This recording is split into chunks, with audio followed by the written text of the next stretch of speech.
လွန်ငြိမ်းကြကုန်သည်ဖြစ်၍အတ္တရှိခြင်းအစင်းလာခြင်းရှမ်းသာကြည်ခြင်းခွန်အားကြည်ခြင်းဉာဏ်ပညာကြည်ခြင်းဘုံတကုတေဇောအာနုဘောကြည်ခြင်းဟုဆိုအပ်သောအကျိုးတူတရား၅ပါးတို့နှင့်ပြည့်စုံကြကုန်ပြီလျင်မိမိတို့ကိုယ်ွယ်ရာအာထာယာဖြစ်တဲ့အမျိုးဘာသာသာသနာတော်မြတ်ကြီးကိုအရှိခန့်၍တည်တံ့ပြန်ပွားအတွန်းရှေအောင်စောင့်ရှောက်နိုင်ကြကုန်သောသာသနာပြုအမျိုးကောင်းသားမျိုးကောင်းသမီးများဖြစ်ကြပြီးတကာလမအိုခြင်းပဲနဲ့အိုကြရမနာခြင်းပဲနဲ့နာကြရမသေးခြင်းပဲနဲ့သေကြရကုန်သောသာသနာယံဆွေအန္တရေတို့ဤရှုံငြိရာအမှန်ဖြစ်သောအသင်္ကတာတမြတ်လာစွာသောနိဗ္ဗာန်ရွှေပြည်မြတ်သို့လင်းမြန်သောစွာရလွယ်ရောက်လွယ်မျက်မှောက်ပြုလွယ်နိုင်ကြကုန်သောသူတော်ကောင်းများဖြစ်နိုင်ကြပါစေကဲအလုံးနောက်ကညီညီနဲ့ပြီးပြီးနဲ့ကြဲကြဲလေးလိုက်ဆိုကြရအောင်အရှင်မြတ်ဘုရားဘုရားတပည့်တော်တို့အားအသက်ရှိကြအနာမေယေယံဘေးကင်းကြောင်းကောင်းမှုမင်္ဂလာဖြစ်ပါစေခြင်းအကျိုးငါအာကိုရာအာထာယာဖြစ်တော်မူသောကရဏဂုံသုံးပါးနှင့်တကွအင်္ဂါ၅ပါးနှင့်ပြည့်စုံသောသီလတော်မြတ်ကိုပေးသနာတော်မူပါအရှင်ဘုရားယမဟံဝဒမိတံဝရိထကဲနမောတတ္တသုံးခေါက်ဆိုပြနမောတတ္တဘေဝတောသမ္မာသမ္ဗုဒ္ဓတ္တနမောတတ္တဘေဝတောသမ္မာသမ္ဗုဒ္ဓတ္တနမောတတ္တဘေဝတောဘဂဝါကုံရှင်အရဟံကုံရှင်သမ္မာသမ္ဗုဒ္ဓကုံရှင်ဖြစ်တော်မူသော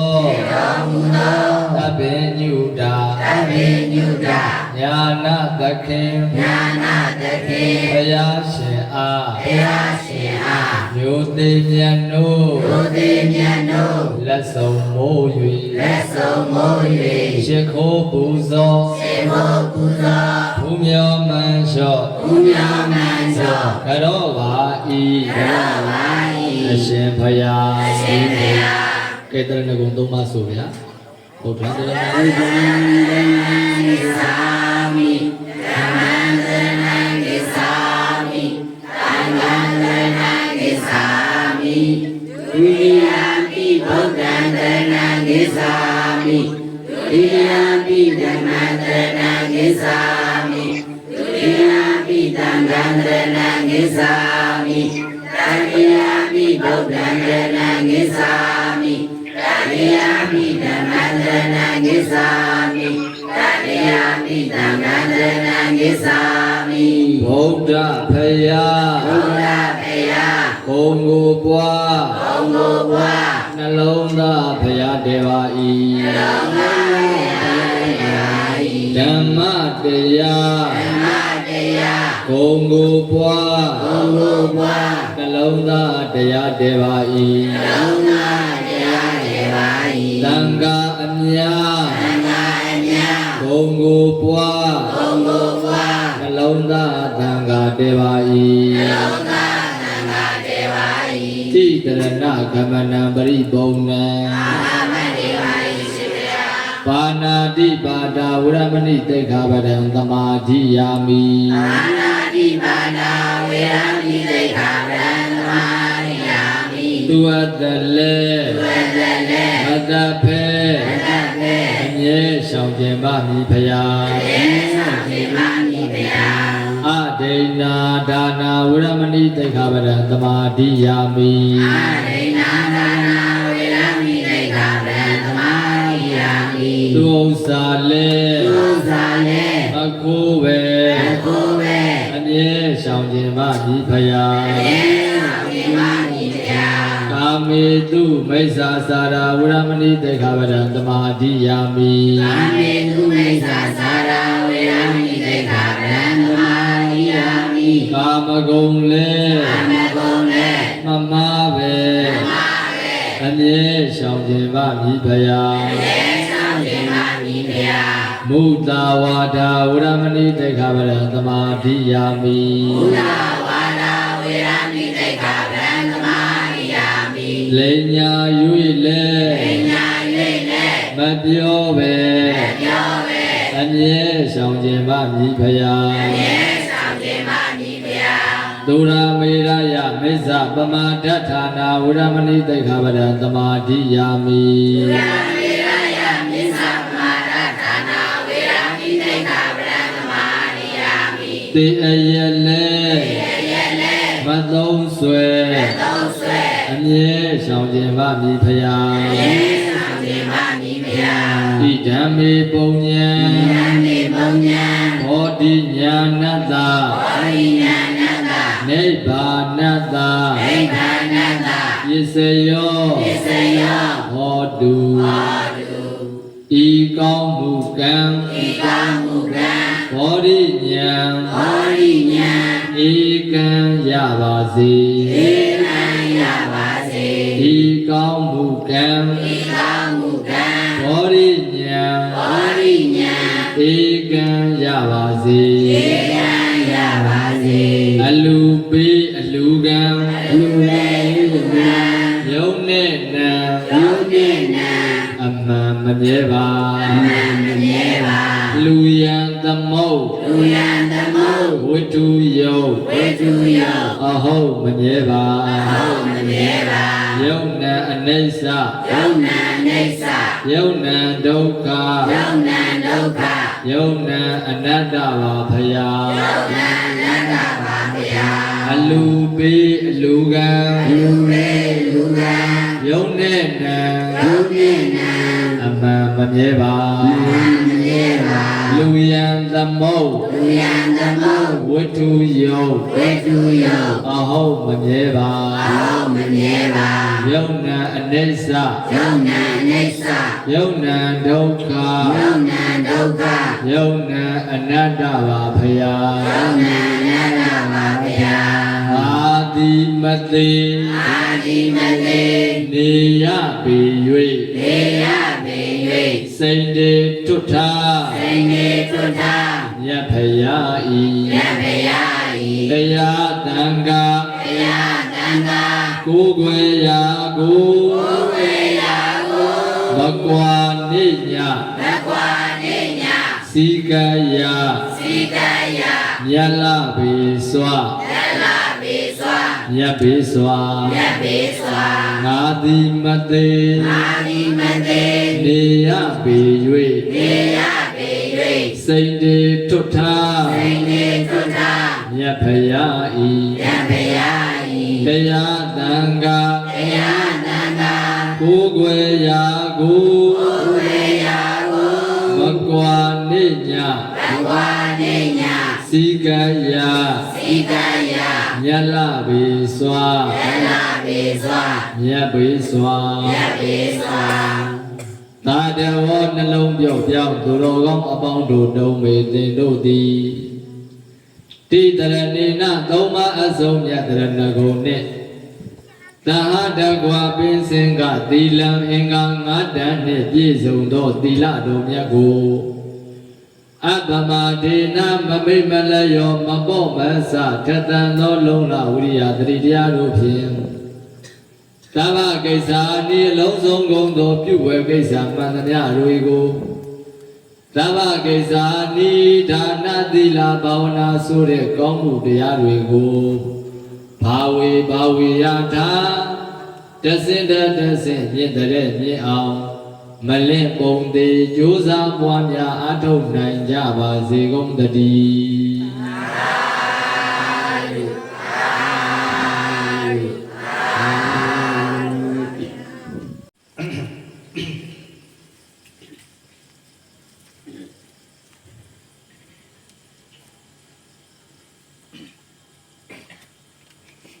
ဒီနေ့ဓမ္မသဘင်ပွဲကိုစတင်ဖွင့်လှစ်ကြရအောင်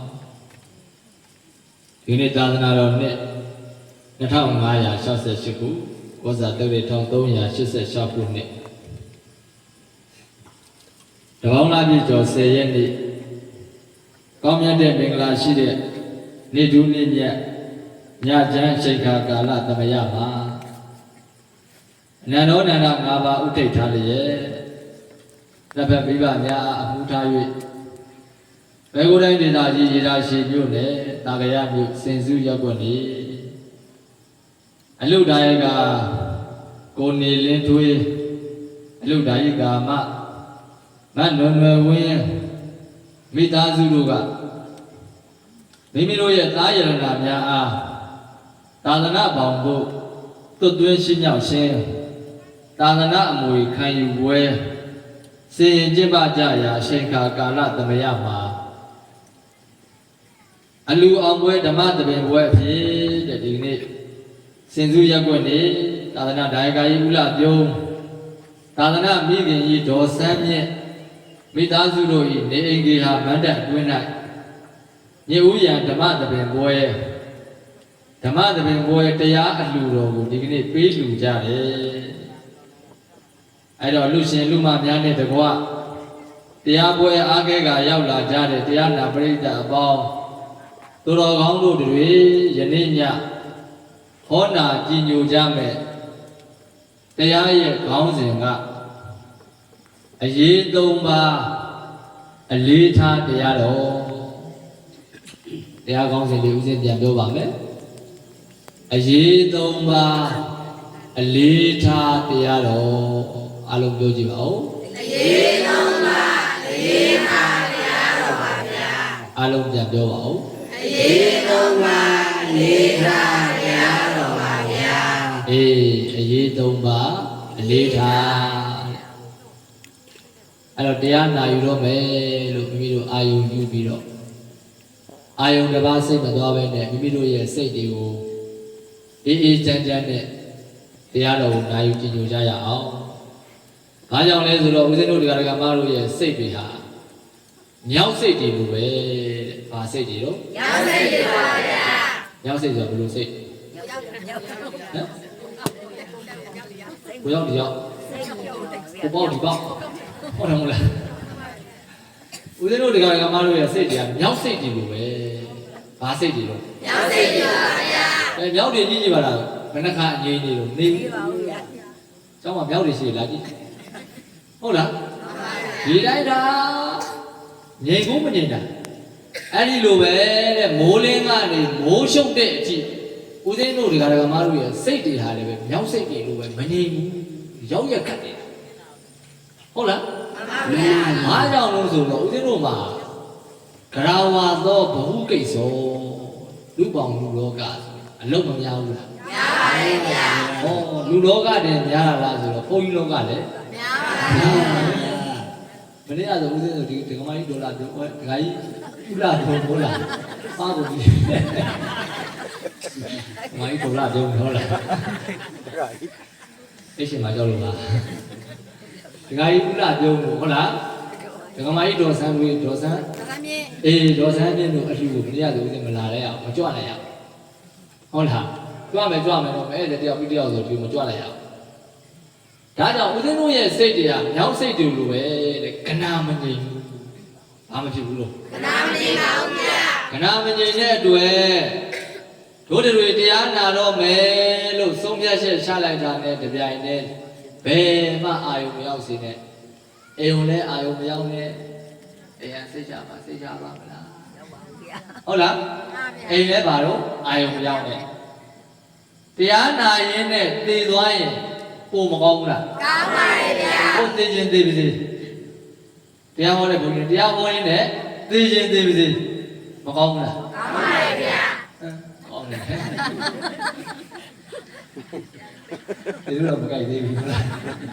ဘုရားကမပြောတော့မှတရားတော်ဟောတယ်တရားဟောရင်လည်းဟောရင်တော့ရှေ့မှာအုံးနဲ့ရှာတယ်အုံးတရားဟောလည်းပြီးရောကိုယ်တန်းဆရာတို့ရတယ်အဲ့ဒါမောင်မသိနဲ့ဒီမှာပဲကျင်းလိုက်ပါတယ်ပြီးတော့ကျင်းတော့ဗျာလို့ပြန်ပါလို့ဘယ်ငါတော့မှအဖေနေရတဲ့ရတယ်ဘာဖြစ်လို့ဆရာတို့အသက်ကြီးဗျာဘာလို့ပြီးတော့ငယ်သေးတယ်ဒါကြောင့်ဦးဇင်းတို့တွေရဲ့စိတ်တွေဟာမငြိမ်ဘူးရောက်ရခတ်နေတဲ့စိတ်ဒီစိတ်တွေဟုတ်လားမှန်ပါဗျာထင်ရှားတဲ့ဥပမာပြောရမယ်ဆိုရင်တရားတစ်ခါမှမထိုင်ဘူးတဲ့ပုဂ္ဂိုလ်တရားထိုင်ကြည့်လိုက်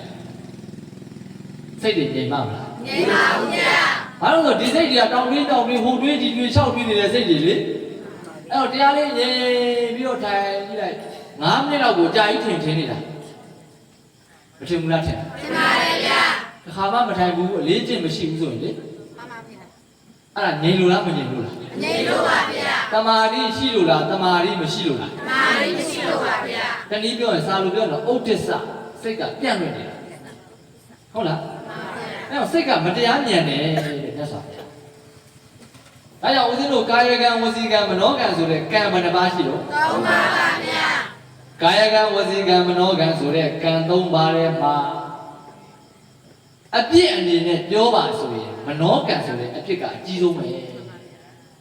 ဘာအပြစ်ကြီးဆုံးလို့မနောကံအပြစ်ကြီးဆုံးပဲ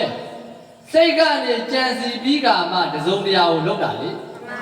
စိတ်မကြံစီပဲနဲ့တစုံတရာလုပ်လို့ရတာမရပါဘူးဗျာအဲ့တော့တချို့ကပြောတယ်လေလုပ်တာလုပ်နေရတာပါဟဲ့တဲ့စိတ်မပါပါဘူးတဲ့ပြောလို့ရတာမရပါဘူးဗျာမရဘူးစိတ်မပါပဲနဲ့ဘယ်လာမှလုပ်လို့မရပါဘူးမရဘူးစိတ်ပါမှရတာဟုတ်လားအေးဘာပဲလုပ်ဘာလေးပါမှရောစိတ်ပါမှပါဗျာစိတ်ပါမှကုသိုလ်ပဲလုပ်အကုသိုလ်ပဲလုပ်ဘာပါမှတော့မေးစိတ်ပါမှပါဗျာစိတ်ပါမှဖြစ်တာဒါကြောင့်ဒီစိတ်ကအရေးမကြီးဘူးလားကြီးပါတယ်ဗျာဩအဲ့တော့ရှင်းစံတော်ဘုရားကြီးစိတ်ဆိုတာမကောင်းမှုမှာမွေ့လျော်တာစိတ်ဆိုတာဘယ်မှာမွေ့လျော်တာမကောင်းမှုမှာမွေ့လျော်တာပါဗျာကောင်းမှုပြုရေးဖင့်နေအပြင်းတွေးထူတာဒီစိတ်ပါအားလုံးလိုက်ဆိုကြည့်အောင်တိုင်ပေးတယ်နော်ကဲလိုက်စိတ်ဆိုတာမကောင်းမှုမှာမွေ့လျော်တာမကောင်းမှုမှာမွေ့လျော်တာကောင်းမှုပြုရေးဖင့်နေအပြင်းတွေးထူတာဒီစိတ်ပါစိတ်ဆိုတာ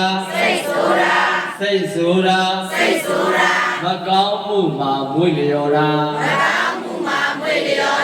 ကောင်းမှုပြုရေးဖင့်နေအပြင်းတွေးထူတာဒီစိတ်ပါဩစိတ်ရဲ့တဘာဝဟောမကောင်းမှုနဲ့ကောင်းမှုရှင်တွဲလာပြီဆိုရင်ဘယ်ဘက်ကိုအားသာသွားတယ်လဲမကောင်းမှုပဲအားသာသွားတယ်ကဲဒီနေ့ညစင်စုဒကာကြီးဦးလာပြုံးတို့ဒကာမကြီးဒေါ်စန်းသင်းတို့မိသားစုအလူအောင်ပွဲဓမ္မသဘင်ပွဲရှိတယ်ဟေးစင်စုမှာဟာဟိုဘက်ကသားတော်ရဘုရားမှာလည်းပဲပျော်ပွဲရှင်ပွဲဇက်ပွဲတွေနဲ့ဘုရားပွဲရှိတယ်ဟေးကဲရှင်းလာပြီတရားပွဲနဲ့ဇက်ပွဲနဲ့ရှင်းလာပြီဘယ်ပွဲကိုပို့ပြီးတော့အားတာသွားမလဲဘိုးဘယ်နဲ့ကတနေ့ကြီးကဦးစင်းဟုတ်ကဘုံမချောင်းတပါးကတရားဟောတဲ့ခါအဲ့ဒီညဘာပွဲရှိလို့အောင်လားအောင်ဆန်းပွဲရှိဟဲ့အောင်လားအောင်ဆန်းပွဲရလဲ9နာရီစကိုတရားပွဲရလဲ9နာရီဟာတရားပွဲလို့လူရှိပါမလားတရားပွဲလာပင့်လာတော့လမ်းလျှောက်ကြည့်လိုက်တာလေပေးဆိုင်မှာလဲလူတွေကအပြည့်ဟုတ်လားအောင်လားအောင်ဆန်းပွဲကိုကြည့်နေကုန်လားအဲ့စဉ်းစားအေးအောင်လားအောင်ဆန်းငါ့တွေကိုကောင်းတယ်ငါတော့ဘုံနဲ့ကြီးတယ်မကောင်းမှုနဲ့ကောင်းမှုရှင်းလာပြီဆိုရင်ဒါကြောင့်ဦးဇင်းတို့တွေရဲ့စိတ်ဟာဒီဘက်ကိုကောင်းမှုကောင်းတဲ့ဘက်ကိုဆွဲဖို့ဆိုတာအမှန်တန်ခက်ခဲတယ် ခက်ခဲဘူးလား ခဲပါရဲ့ဗျာ ခက်ခဲတယ်ဟုတ်လားဒါကြောင့်ဒီနေ့ညအားလုံးဦးဇင်းတို့ဒီကရမတွေဟောနာကြည့်လို့ပဲတရားပါရဲ့တော့ အရေးတော်ပါအရေးတော်ပါ အရေးသုံးပါအလေးထားတဲ့အရေးကဘယ်နှပါးလဲ သုံးပါပါဗျာ သုံးပါအာရေးတော့ဆိုတော့နံပါတ်1ကနေရေးနံပါတ်1ကဘာရေးလဲဗျာ နေရေးပါဗျာ နံပါတ်2ကသေနံပါတ်2ကဘာရေးလဲ နေရေးပါဗျာ နေရေးရဲ့သေရေးရဲ့နောက်နံပါတ်3ကနောင်ရေးနံပါတ်3ကဘာရေးတော့ နောင်ရေးပါဗျာ ကဲရေးဘယ်နှပါးရှိပါပြီလဲ သုံးပါပါဗျာ ကဲပြောကြည့်အောင်နေရဲ့သေရေးရဲ့နောင်ရေးရဲ့အရေးဘယ်နှပါးတော့ သုံးပါပါဗျာ အဲ့ဒီအရေး3ပါးအရေးမကြီးဘူးလား ရှိပါရဲ့ဗျာ အရေးကြီးတယ်ဒါကြောင့်အရေး3ပါးအလေးထားဒီတရားနာကြမယ်နော်အဲ့တော့တရားတော်ကိုမဟောကြားမနာကြသေးခင်မှာ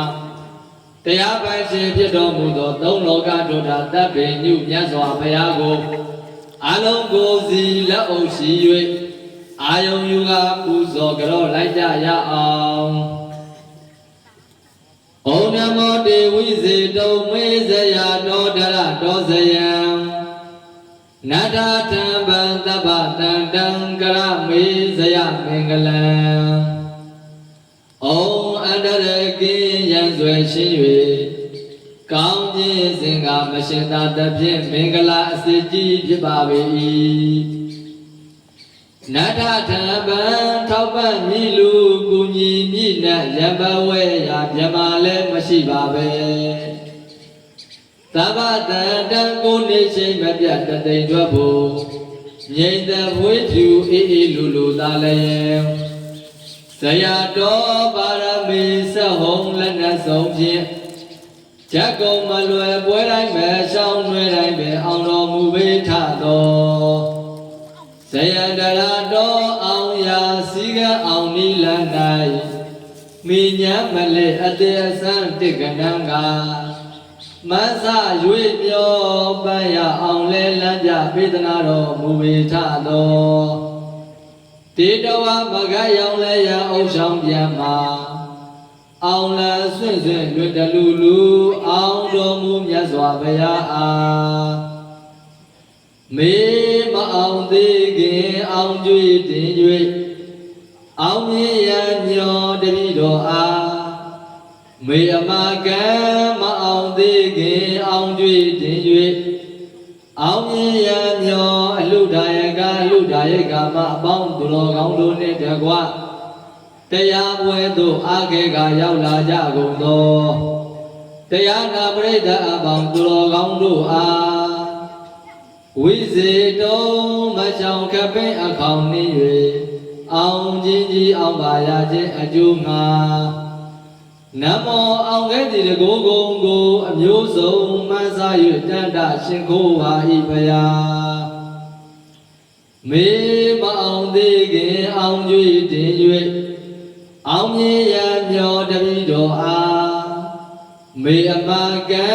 မအောင်သေးခင်အောင်ကြွေတင်၍အောင်မြင်ရမျောသာတော်သမီးတော်တပိတော်တို့အားဇယမင်္ဂလံ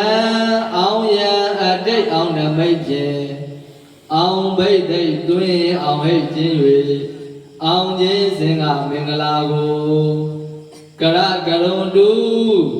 တပြေအနုငွေခရုဖြင့်ဇေယတုတုံမေရုဘုံအောင်အဘုံဘုံအမှုအေးစေဖို့ပြုပေးတော်မူပါအောင်တော်မူတတ်ခင်အရှင်မြတ်ကြီးဖရာ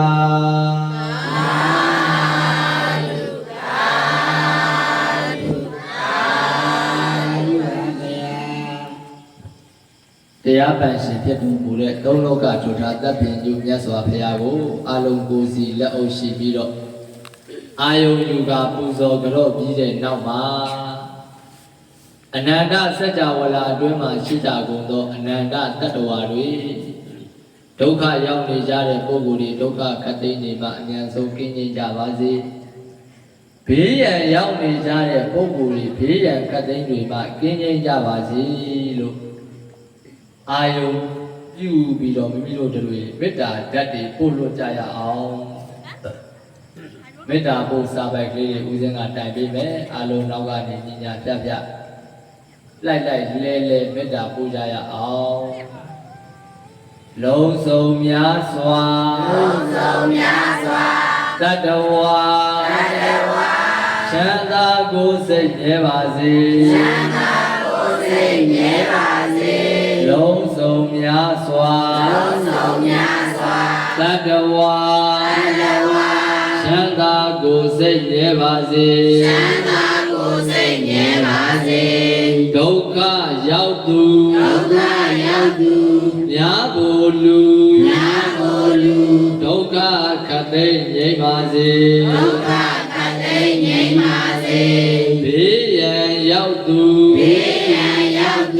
များကိုလူဘေးရန်ခတ်သိမ်းငြိမ်းပါစေတောကရောက်သူများကိုလူတောကခတ်သိမ်းငြိမ်းပါစေတိုင်းသာပြည်သူရှင်လူအပေါင်းကိုတရားမင်းများဆောင်ပါစေ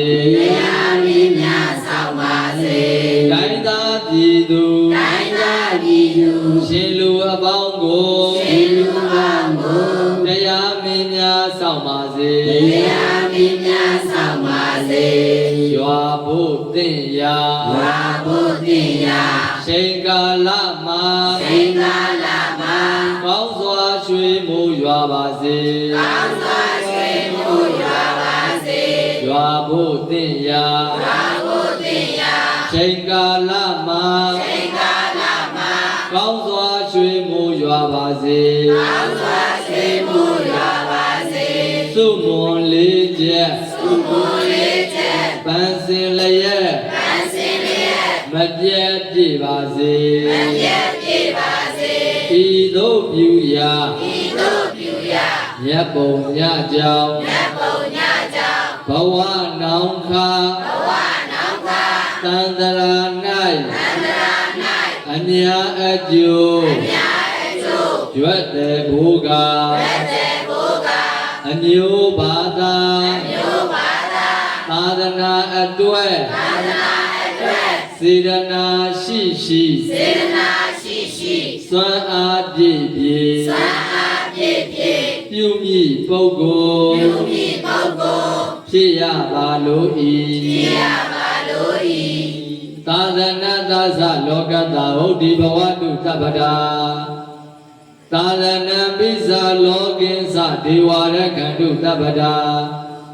သာသနာသသဗုဒ္ဓမြတ်စွာတည်တော်မူထားခဲ့တဲ့ဟောဒီသာသနာတော်မြတ်ကြီးအား၎င်းလောကသသတိုင်းသူပြည်သားလူအများနှင့်ကဘာသူကဘာသားတတ္တဝါများအား၎င်းလောကသသအလုဒယကလုဒယိကာမမိသားစုများနှင့်တကွတရားနာကြွရောက်လာကြကုန်သောတရားနာပရိသတ်အပေါင်းသူတော်ကောင်းတို့အား၎င်းသဗ္ဗဒါနိနေညာညာခတ်သိမ်းသောကာလတိုင်းတွေမှာဘုဒ္ဓီတနေ့တခြားဒီလသို့ជីវာတုတ္တရှင်သည်ဘဝတုစင်စစ်မသွေဖြစ်ပါစေသာသနာပိစဗုဒ္ဓမြတ်စွာတည်တော်မူထားခဲ့တဲ့ဟောဒီသာသနာတော်မြတ်ကြီးကို၎င်းလောကေသာတိုင်းသူပြည်သားလူအများနှင့်ကဘာသူကဘာသားတတ္တဝါများကို၎င်းလောကေသာတရားပွဲသို့အားခဲကားရောက်လာကြကုန်သောတရားနာပရိသတ်အပေါင်းသူတော်ကောင်းတို့နှင့်တကွာသာဂယမြို့သူမြို့သားအပေါင်းတို့ကို၎င်းသဗ္ဗဒါနေနေညညခတ်သိမ်းသောကာလတိုင်းတွေမှာဒေဝသမ္မာဒေဝနတ်မြတ်နတ်ကောင်းနတ်ပေါင်းတို့သည်ရခန္တုမိမိရဲ့နဲ့သာစင်စေကဲ့သို့ကောင်းစွာမသွေစောင့်ရှောက်နိုင်ကြပါစေကုန်သတည်း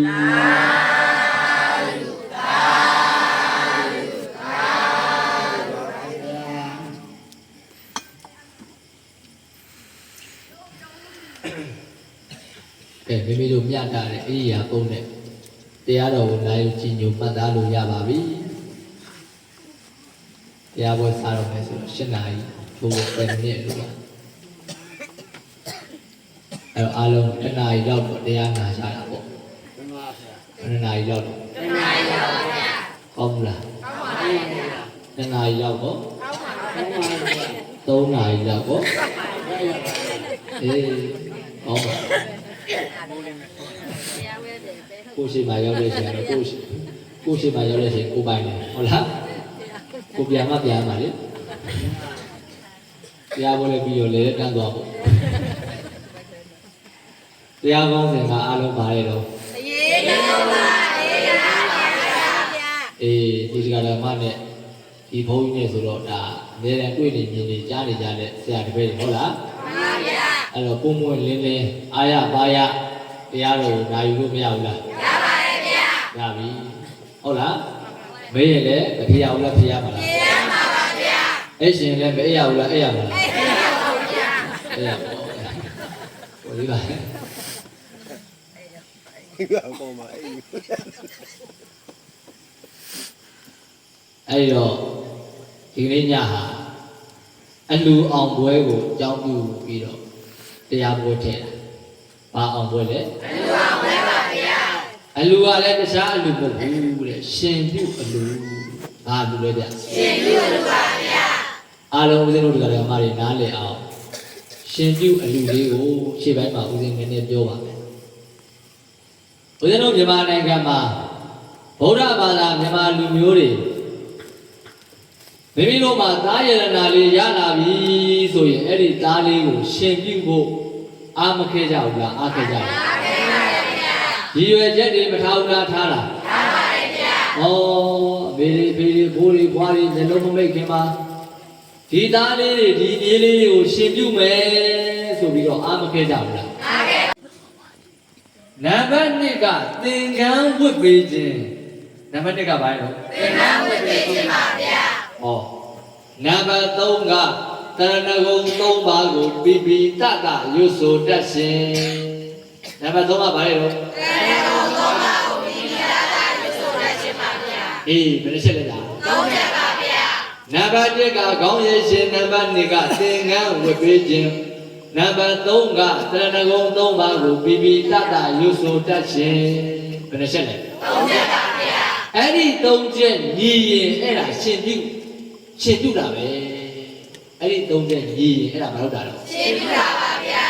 အဲ့ဒီတော့ဒီ3ချက်ညီသလားမညီသလားလို့ဦးဇင်းတို့မြန်မာလူမျိုးတွေလူနေတဲ့အလူတွေကိုအများဆုံးလိုက်ကြည့်ခေါင်းရိပ်ရှင်ဆိုတဲ့အရာလည်းပဲရှင်ပြုပြီးဆိုမဖြစ်မနေမရရဘူးလားမရပါဘူးဗျာသင်္ကန်းဝတ်ပေးခြင်းကလည်းပဲမဖြစ်မနေသင်္ကန်းမစည်းပေးရဘူးလားစည်းပေးရပါတယ်ဗျာလာပြီးအဓိကအချက်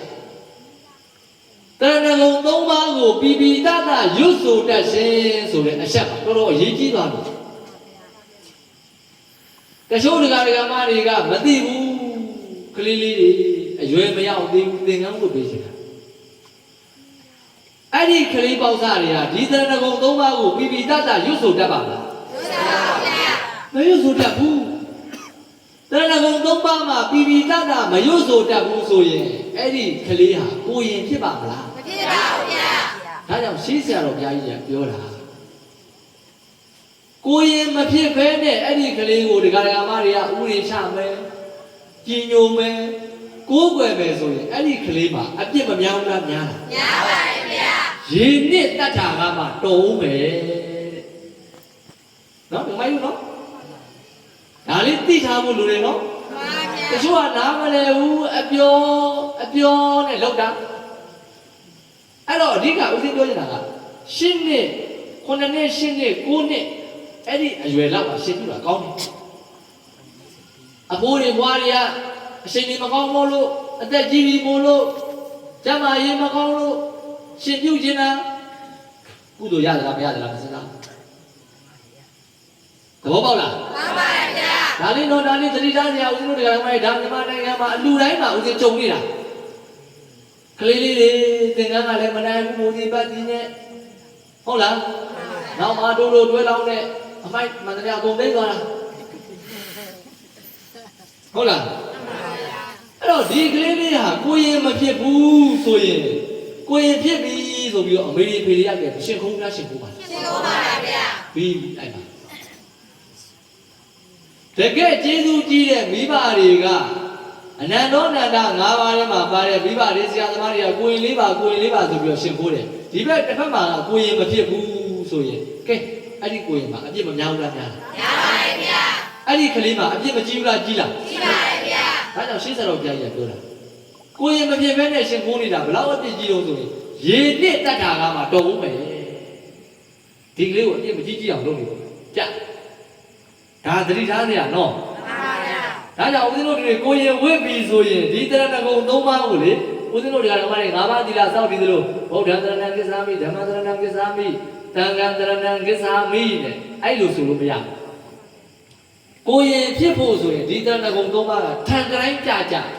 ဒီကရတ္တဂရုလက်ဟုပိပိတတရွတ်တာဟုတ်လားဥပမာပေါ့ဦးဇင်းတို့တွေကလည်းဗုဒ္ဓံတရဏံကိစ္ဆာမိနဲ့မယူဘူးလားရွတ်လားရွတ်ပါတယ်ဗျာအေးကိုရင်ဝတ်ပြီဆိုအဲ့လိုမရွတ်ရတော့ဗုဒ္ဓံအဲ့လိုပိပိတတတော့အဲ့ဒါဟိုကွင်ရမဆိုတတ်ဘူးဗုဒ္ဓံဗုဒ္ဓံပြပါတော့တရဏံဘာလို့တရဏံဟိုကွင်ရမဆိုတတ်ဘူးဒရဏံမရဏတိပြအဲ့တော့အဓိကကြတဲ့အရာကိုကောင်းကောင်းမွန်မွန်သေချာကြကြနာနာလုပ်ဖို့လည်းမလိုဘူးလားလိုပါတယ်ဗျာအဲ့တော့ဦးဇင်းတို့ကမှလည်းအခုအများစုလုပ်နေတာကအဓိကကြတဲ့အရာတွေကျတော့အားနည်းပြီးတော့အဓိကမကြတဲ့အရာတွေကျတော့စိတ်ရောကိုယ်ရောနှစ်ပြီးတော့လုပ်နေရတယ်မရှိဘူးလားရှိပါတယ်ဗျာဟောသိကြရရှိပါကြုံဘူးလေခဏခဏပြောတယ်သိကြရရှိပါကြည်လိုက်ကောင်းကောင်းမွန်ဖြစ်ဘူးတပိတ်ဆိုတော့ကိုတပိတ်ကြီးဓာတ်ဆိုတော့ကိုဓာတ်ကြီးလို့ရလို့ရမှာရပါမလားမရပါဘူးဗျာဒါကြောင့်ပြေးခဲ့ရှိပါဦးသေချာစီမံပြီးတော့ဝယ်နောက်ရှင်ပြုမဲ့ပုဂ္ဂိုလ်တွေမရှိဘူးလားရှိလားရှိပါတယ်ဗျာရှိအောင်ပါပဲဒါတွေရှိသေးရှင်ပြုနေဦးမှာပြေးခဲ့ရှိပါဦးချက်ချက်တပိတ်ဆိုလဲကောင်းကောင်းမွန်မွန်သင်္ကန်းလေးဆိုလဲပဲတကယ်ချူချူထဲထဲလေးလို့အခုတော့သင်္ကန်းဆိုရင်ဒီကြောင်နဲ့ပါလောလောဒီပူလည်းမသွားရဘူးမြဲတဲ့တော်နေရဘာသင်္ကန်းတော့ခေါင်းလောင်းသင်္ကန်းဆိုတယ်ဘာသင်္ကန်းတော့ခေါင်းလုံးသင်္ကန်းနေဘူးလည်းမသွားရဘူးဒါကြောင့်အเจ้าမှာလာလွယ်ရရှိတာပဲဟုတ်လားဒါကြောင့်ဦးဇင်းပြောတယ်သင်္ကန်းကိုလေယုံသင်္ကန်းနဲ့ပုံသင်္ကန်းတစ်မျိုးရှိတယ်လို့ဘာသင်္ကန်းနဲ့ဘာသင်္ကန်းတော့ယုံသင်္ကန်းနဲ့ပုံသင်္ကန်းပါဗျာအေးကျိုးကသင်္ကန်းလာလို့ယုံလို့မရဘူးကျွန်တော်ပုံထားလိုက်ဝတ်လို့မရဘူးဝတ်ရဲဘူးဦးဇင်းတို့ကိုဆိုတာဘယ်ဝတ်ရဲသွားရဘူးရှိဟိုကရက်စီအောင်ရှောက်ပြီးမြောင်ရှောက်ကြည့်နေသင်္ကန်းပါတော့ပြောတာဟုတ်လားယုံသင်္ကန်းနဲ့ဗာသင်္ကန်းတော့ပုံသင်္ကန်းပါဗျာတချို့ကပုံမိုးပုံထားတာဝတ်လို့မရလို့ဟုတ်လားဒါကြောင့်ဦးဇင်းအเจ้าမလေးဘာလို့သင်္ကန်းဘက်ကကကရင်သင်္ကန်းဘက်ကကဦးဇင်းကကိုယ်တိုင်စီမံတာသင်္ကန်းကိုကိုယ်တိုင်စီမံတာအားလုံး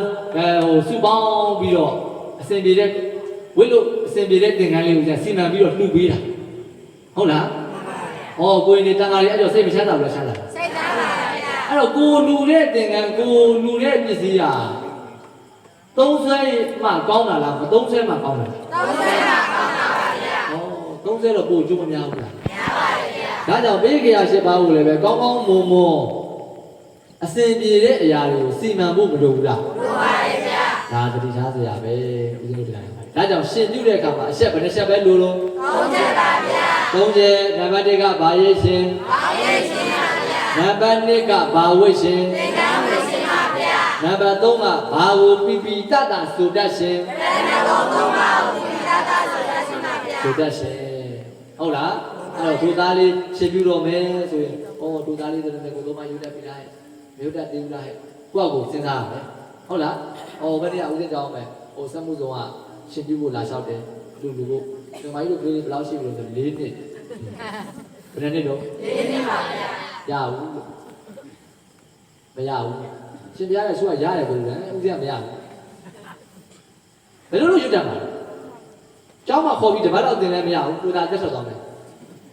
ဒါ ရပါမလားမရဘူးဒါကြောင့်ဒီအင်္ဂါ၃ချက်ညီမှရှင်ပြုအလှဟာအောင်မြင်ပြီးပြောက်ပဲဘောပေါက်လားအဲ့ဒါကရှင်ပြုလားအလှဆိုတာကဒီရှင်ပြုတာကိုအကြောင်းပြုပြီးတော့တန်ဃာတွေပြပြီးတော့စွန်တွေကတ်မယ်အပရိသတ်တွေဖိတ်မှန်တွေကပြပြီးတော့အခမ်းကျွေးမွေးမယ်အဲ့ဒါကဘောက်တာလို့အလှဒါကြောင့်မလို့ရှင်ပြုအလှရသွားပြီအခုကရှင်ပြုတာကိုသိပြီးတော့ဘူးမဆိုင်တော့ပဲနဲ့အလှတွေကိုဦးစားပေးပြီးတော့မလုပ်ဘူးလားလုပ်ပါရဲ့ဗျာခေါင်းစဉ်တတ်တာတော့ဘာအလှလဲတော့ရှင်ပြုပါဗျာအားကြောင့်ဦးဇင်းတို့တရားမှာအဓိကနဲ့ခံပညာခွဲခြားပြီးတော့ရှင်ပြုအလှတွေကိုကြကြနန်းနာပြီးပြင်းလုံးတတ်အောင်ကြိုးစားဖို့မလိုဘူးလားလိုပါရဲ့ဗျာအေးဒါရှင်ပြုတာလေးနဲ့ပတ်သက်လို့ဦးဇင်းတို့ဒီနေ့ဓမ္မသဘင်ပွဲမှာအားလုံးကိုဒါမိန့်ကြားပေးတာဖြစ်ပါတယ်တတိထားစရာလေးဟုတ်လားအဲ့တော့ဒီနေ့ညဦးဇင်းတို့အားလုံးဟောတာကြီးညိုကြမှာကအရေး၃ပါးအလေးထားတဲ့အရေး၃ပါးမှာနံပါတ်1ကနေရေးတဲ့နံပါတ်1ကဘာရေးလဲနေရေးပါဗျာနံပါတ်2ကနေရေးပါဗျာနံပါတ်3ကနောင်ရေးပါဗျာနေရေးရဲ့သေရေးရဲ့နောင်ရေးရဲ့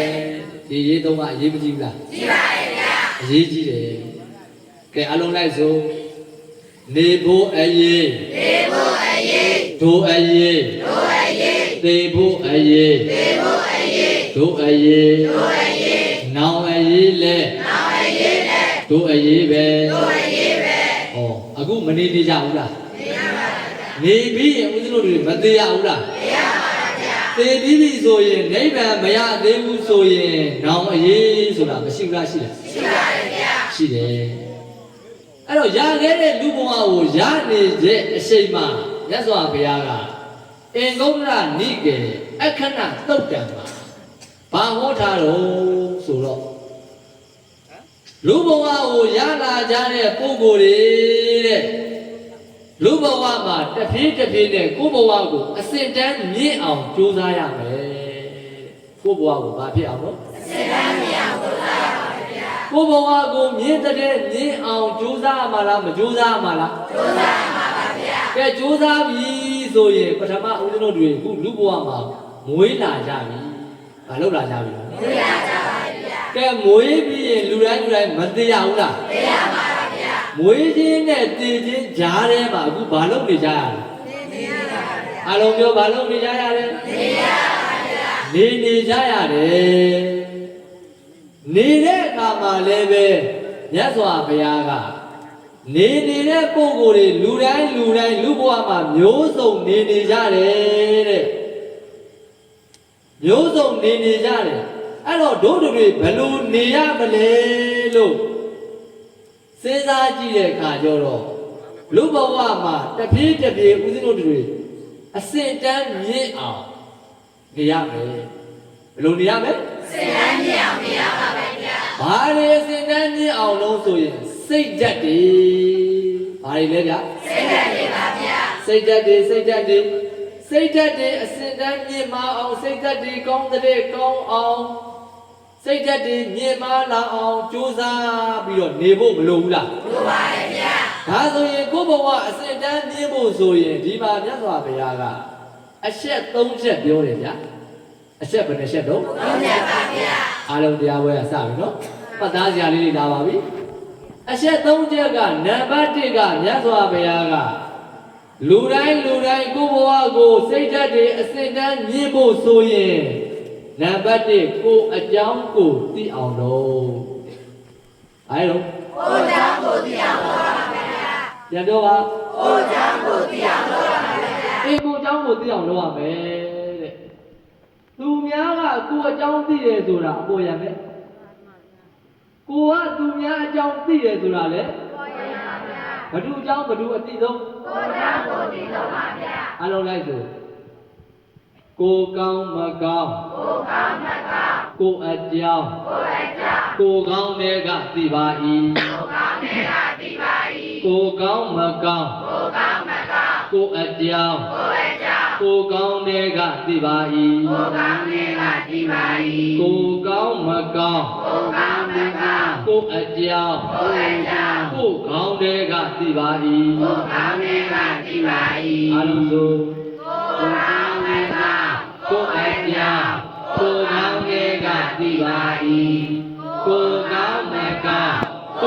ကြောင့်ကိုယ်ကောင်းတဲ့ကသိပါ၏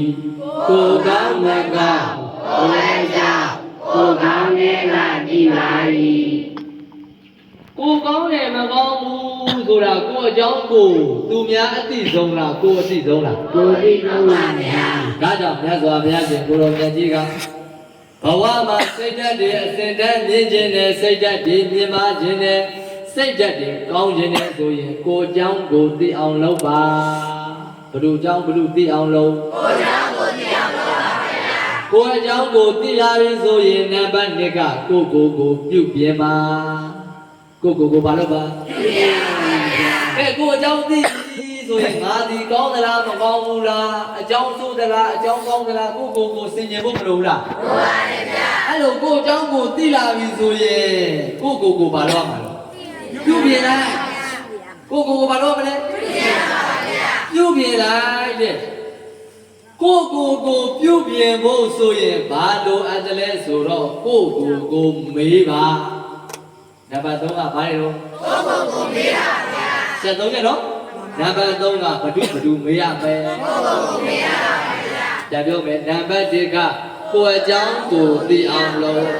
နံပါတ်2ကကိုပြုပြင်ပါနံပါတ်3ကကိုမေးပါဘယ်နဲ့ချက်လဲဗျ ဟုတ်ရပါဗျာ ဟောကိုယ်အကြောင်းကိုသိအောင်လုပ်ရမယ်ကိုပြုပြင်ရမယ်ကို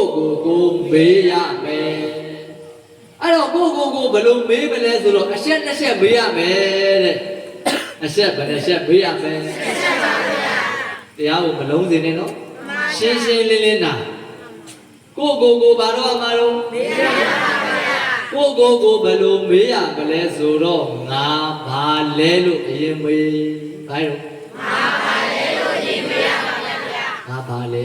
ဦးဇင်းဆိုလို့ချင်းမြတ်စွာဘုရားရှင်ကအဘိဓါတုတ်ပါလေသမဏတင်ညာဆိုတာရှိတယ်ဘာတင်ညာလဲလို့ သမဏပညာပါဗျာ သမဏတင်ညာဆိုတာငါယဟန်မယ်လို့ဟုတ်လားကိုမေးပါငါပါပဲတော့ငါပါလဲဆိုတော့ငါပါပဲတော့ယဟန်မယ်ကိုစင်ကျင်တာလေငါပါလဲလို့ကိုစင်ကျင်လိုက်တော့ကိုမေးတော့ငါပါဖြစ်နေတော့ယဟန်မယ်ဟောဦးဇင်းတို့ဆိုရင်ပေါ့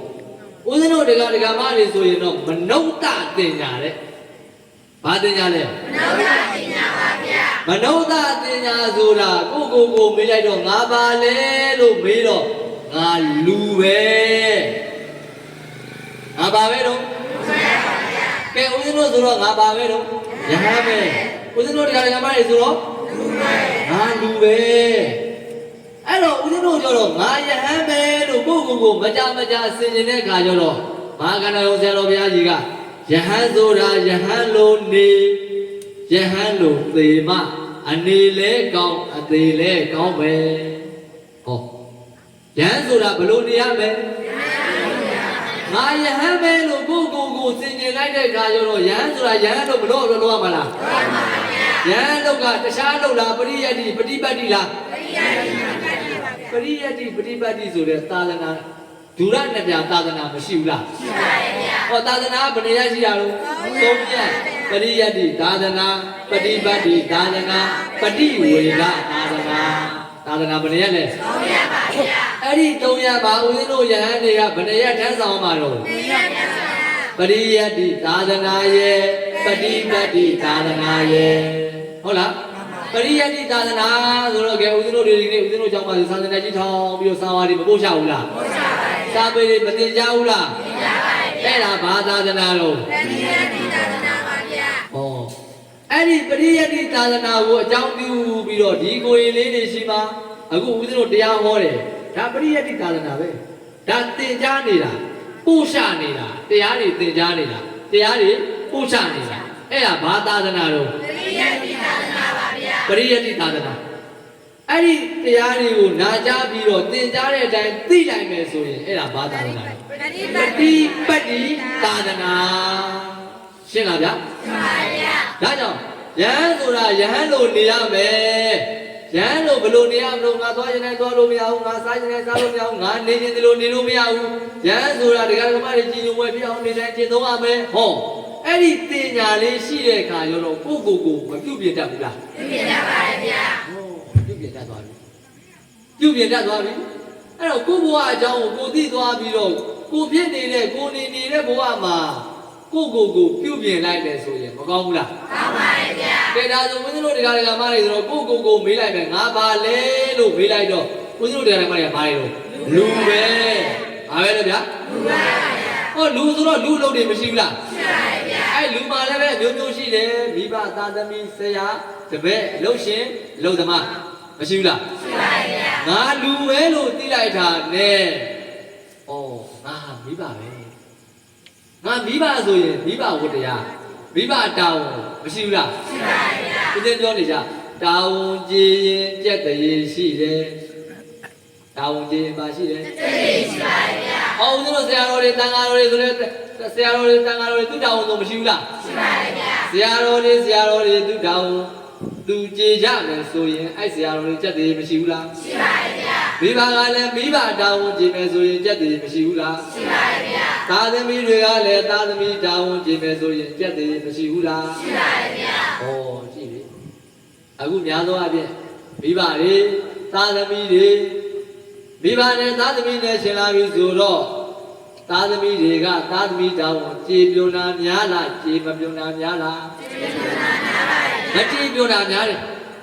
ဟုတ်လားအဲ့တော့ဒီသားသမီးတွေကြက်တည်ရှိသလားကြက်တည်မရှိဘူးလားပြောပြောကြက်တည်ရှိသလားကြက်တည်မရှိဘူးလားဘာမကြည်လို့ဘာတောင်းမကြည်တာလဲသားသမီးတောင်းမကြည်တာဘာတောင်းမကြည်တာလဲ သာသမီတော်ကိုမကြည့်ရပါဗျာ ဟောကိုမေးနေတာနော်ငါမနုဿတင်ညာငါလူပဲလို့ကိုသိလိုက်တာနဲ့ဩလူဆိုတာလူအလုပ်တွေရှိတယ်ဒီမှာမြတ်စွာဘုရားကလူဆိုတာပါဠိလိုမနုဿလို့ခေါ်တယ်ပါဠိလိုဘာလဲတော့မနုဿပုတ်လေးကိုဦးဇင်းတို့နှစ်ပုတ်ခွဲလိုက်မယ်ဦးဇင်းတို့ဒီကရမတွေမနရေဥဒ္ဒရေဒီဘက်ကမနဒီဘက်ကဥဒ္ဒရှင်းအောင်ပြောမနော်ဒီဘက်ကဘာလို့မနဒီဘက်ကမနဆိုတာစိတ်မနဆိုတာဘာလဲ စိတ်ပါဗျာ ဥဒ္ဒဆိုတာမြင့်မြတ်တာဥဒ္ဒဆိုတာဘာလဲ မြင်ရတာပါဗျာ ဒါဆိုမြင့်မြတ်တဲ့စိတ်ရှိမှဘာလို့ခေါ် လူလုံးပါပါဗျာ သဘောပေါက်လား ပါပါတယ်ဗျာ မြင့်မြတ်တဲ့စိတ်ရှိမှဘာလို့ခေါ် လူလုံးပါပါဗျာ ဒါကိုမြတ်စွာဘုရားကကုသလမနတိဇာနာတိတိမနုဿောအတ္တနတ္ထမနတိဇာနာတိတိမနုဿောကုသလကုသိုလ်အကုသိုလ်ဆိုတဲ့အကြောင်းတရားတွေကိုမနတိဇာနာတိသိတတ်၏ဣတိတတမထို့ကြောင့်မနုဿောလူလို့ခေါ်တယ်ကုသိုလ်နဲ့အကုသိုလ်ခွဲခြားပြီးတော့သိတတ်လို့ဘာလို့ခေါ်တာလဲ လူလုံးပါပါဗျာ နောက်တကအတ္တနတ္ထမနတိဇာနာတိတိမနုဿောအတ္တနတ္ထအကျိုးရှိသည်မရှိသည်ကိုမနတိဇာနာတိခွဲခြား၍ပိုင်းခြား၍သိတတ်၏ဣတိရတမထို့ကြောင့်မနုဿောလူလို့ခေါ်တယ်။ဟောအကျိုးရှိတယ်အကျိုးမရှိဘူးဆိုတာကိုခွဲခြားပြီးတော့သိတတ်လို့ဘာလို့ခေါ်တာလဲ လူလုံးပါပါဗျာ လူလို့ခေါ်တာ။ဒါကြောင့်ငါဘာလဲလို့ကိုမေးလိုက်တော့ငါလူပဲလို့သိလိုက်တာနဲ့တပြိုင်နက်လူဆိုတာလူအလုပ်ကိုလုပ်ရမယ်ဘဒုအလုပ်ကိုလုပ်ရမယ်လူအလုပ်ဆိုတော့လူဆိုတာစိတ်ဓာတ်တွေကောင်းတဲ့ပုဂ္ဂိုလ်ကိုဘာလို့ခေါ်တာ လူလုံးပါပါဗျာ ဒါဆိုတို့တွေကရုပ်မာတဲ့စိတ်တွေမွေးရမှာလားကောင်းမြတ်တဲ့စိတ်တွေမွေးရမှာလား ကောင်းမြတ်တဲ့စိတ်တွေမွေးရမှာပါဗျာ ကိုကဘာဖြစ်နေလို့ လူပြည့်တယ်လို့ပါဗျာ ဘာဖြစ်နေလို့ လူပြည့်တယ်လို့ပါဗျာ အဲ့တော့ကိုငါဘာလဲလို့မေးလိုက်တာနဲ့ငါလူပဲလို့သိလိုက်ပြီဆိုရင်နောက်တစ်ချက်ကငါဘာလုပ်နေလဲရှက်မေးမယ်ဘာလို့ငါဘာလုပ်နေလဲအဲ့ဒီလုပ်နေတဲ့အလုပ်တိုင်းမှာအပြစ်ကင်းသလားမကင်းဘူးလားလို့စဉ်းစားရမယ်ဟုတ်လားအပြစ်မကင်းဘူးဆိုဘာကင်းအောင်လုပ် ပြည့်ပြည့်အောင်ပါဗျာ အပြည့်ကင်းအောင်လုပ်ဖို့ဆိုရင်စိတ်ထားတွေဖြူစင်ဖို့လိုမယ်စိတ်ထားတွေကောင်းဖို့လိုမယ်သဘောပေါက်လား ကောင်းပါတယ်ဗျာ အဲ့တော့ငါဘာလဲလို့မေးလိုက်တော့ငါလူပဲငါဘာလုပ်နေလဲလို့မေးလိုက်ရင်အဲ့ဒီကာယကံဝစီကံမနောကံဆိုတဲ့အလုပ်တိုင်းမှာကာယကံလုပ်ဝစီကံလုပ်မနောကံလုပ်အဲ့ဒီအလုပ်တွေတိုင်းမှာ အပြည့်ကင်းအောင်လုပ်ဖို့လိုမယ်ဘာကင်းအောင်လုပ်ဖို့လိုမယ်ကဲအပြည့်ကင်းပြီဆိုရင်အဲ့ဒီအပြည့်ကင်းဖို့ကဘာချမ်းသာအောင်လုပ်ရမှာစိတ်ချမ်းသာအောင်လုပ်ရမှာဘာကောင်းနေမွေးရမှာစိတ်ကောင်းနေမွေးရမှာပါဗျာအပြည့်ကင်းပြီစိတ်ကောင်းနေမွေးပြီဆိုရင်အလုပ်တိုင်း